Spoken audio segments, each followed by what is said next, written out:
ನಮಸ್ತೆ. ನನ್ನ ಹೆಸರು ಆಶಾ ನೂಜಿ. ರಾಮಸಾಂಗತ್ಯ ಎಂಬ ಕಾವ್ಯ ಸಂಕಲನದಿಂದ ಅಯೋಧ್ಯಾಕಾಂಡ ಭಾಗವನ್ನು ನಾನು ಜಾನಪದ ಶೈಲಿಯಲ್ಲಿ ಪ್ರಸ್ತುತಪಡಿಸುವೆ. ರಚನೆ ಇಂದಿರಾ ಜಾನಕಿ ಎಸ್ ಶರ್ಮಾರವರು ರಚಿಸಿದ ರಾಮಸಾಂಗತ್ಯ. ಮುಂದುವರಿದ ಭಾಗ. ಭರತಂಗೆ ರಾಜ್ಯವನೊದಗಿಸಿ ಕೊಡಲಿಕ್ಕೆ ಪತಿಯನ್ನೇ ಕಡೆಗಣಿಸಿದಳು.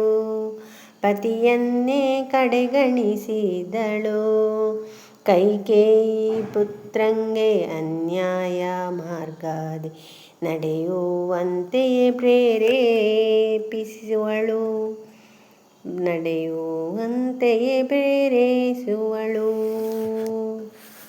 ಕೈಕೇಯಿ ದೆಸೆಯಿಂದ ಜನನಿಯರಿಬ್ಬರ ಮನಸ್ಸಿಗೆ ನೋವಾಗದಿರಲಿ.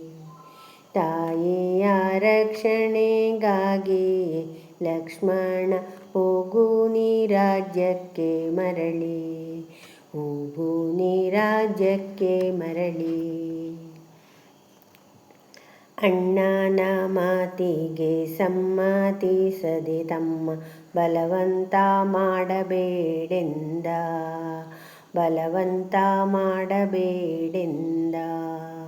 ನೀನಿಲ್ಲದೂರಲ್ಲಿ ಜೀವಂತವಿರಲಾರೆ ನಿಶ್ಚಯದಿಂದಲೇ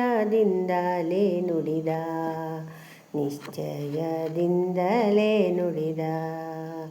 ಸಾಮ್ರಾಟಂಗೊದಗಿದ ದುಸ್ಥಿತಿ ನೆನೆಯುತ್ತ ಶ್ರೀರಾಮ ಸಂಕಟಪಟ್ಟ. ಕಾನನ ವಾಸವ ದೋಷದಿಂ ಕಳೆಯುವ ದೃಢವಾದ ಸಂಕಲ್ಪ ತೊಟ್ಟ.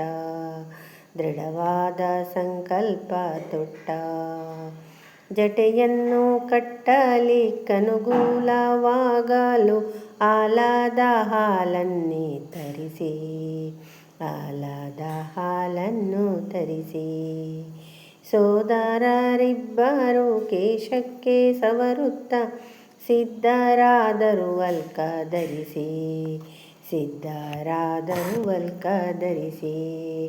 ಗುಹನನ್ನು ಬೀಳ್ಕೊಟ್ಟು ರಘುವರ ನೇರಿದ ದೋಣಿಯ ನದಿ ದಾಟಲೆಂದು.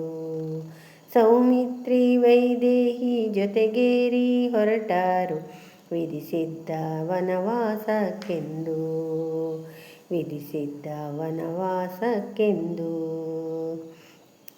ಕಂಗಳ ತಣಿಸಿದ್ದ ಕಾನನ ವನವನ್ನು ದಾಟಿ ತಂಗುವ ನೆಲೆ ಹುಡುಕಿದರು. ಗಂಗೆಯೂ ಯಮುನೆಯೂ ಒಂದಾಗಿ ಕೂಡಿದ ಸಂಗಮದೆಡೆ ಬಂದರವರು.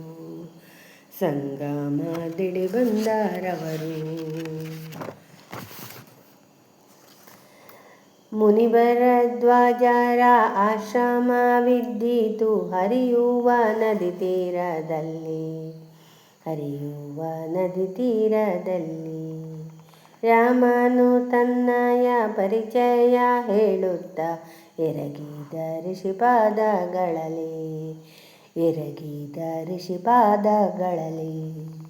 ಕಂದಮೂಲವ ಕೊಟ್ಟು ಸತ್ಕರಿಸುತ್ತ ಮುನಿ ಚಂದದಿಂದುಪಚಾರ ಗೈದ. ಗಂಧಮಾದನಗಿರಿಯಂತಿಹ ಬೆಟ್ಟವು ಚಿತ್ರಕೂಟಕ್ಕೆ ದಾರಿ ತೋರ್ದ. ಆಶ್ರಮದೊಳು ರಾತ್ರಿ ಕಳೆಯುತ್ತ ಶ್ರೀರಾಮ ಹೊರಡುವ ನಿರ್ಧಾರ ಮಾಡಿ. ಚಿತ್ರಕೂಟದ ಕಡೆ ಪಯಣವ ಬೆಳೆಸಿದ ಹೆಂಡತಿ ತಮ್ಮನ ಕೂಡಿ. ರಾಜಕುಮಾರರು ಯಮುನೆಯ ದಾಟಲು ಬಳಸಾರಿ ಬಂದರು ದಡಕ್ಕೆ. ಸಾರಿ ಬಂದಾರೋ ದಡಕ್ಕೆ. ಸೂರ್ಯನ ಪುತ್ರಿಗೆ ನಮಿಸುತ್ತಾ ಹೊರಟಾರು ಚಿತ್ರಕೂಟದ ಪರ್ವತಕ್ಕೆ. ಚಿತ್ರಕೂಟದ ಪರ್ವತಕ್ಕೆ ರಮಣೀಯವಾಗಿದ್ದ ಗಿರಿಯಲ್ಲಿ ನೆಲೆಸಿದ್ದ ವಾಲ್ಮೀಕಿ ಪಾದಕ್ಕೆ ನಮಿಸಿ. ವಾಲ್ಮೀಕಿ ಪಾದಕ್ಕೆ ನಮಿಸಿ. ಪರ್ಣಶಾಲೆಯ ಕಟ್ಟಿ ಗೃಹವನ್ನು ಹೊಕ್ಕಾರು ವಾಸ್ತು ಶಾಂತಿಗೆ ಬಲಿ ಸಲ್ಲಿಸಿ.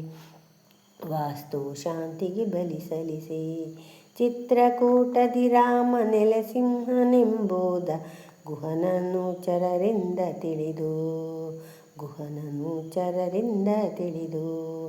ಮಂತ್ರಿ ಸುಮಂತ್ರನು ಗುಹನಿಂದ ಬೀಳ್ಕೊಂಡು ಪುರವನ್ನು ಸೇರಿದ ಬಂದು.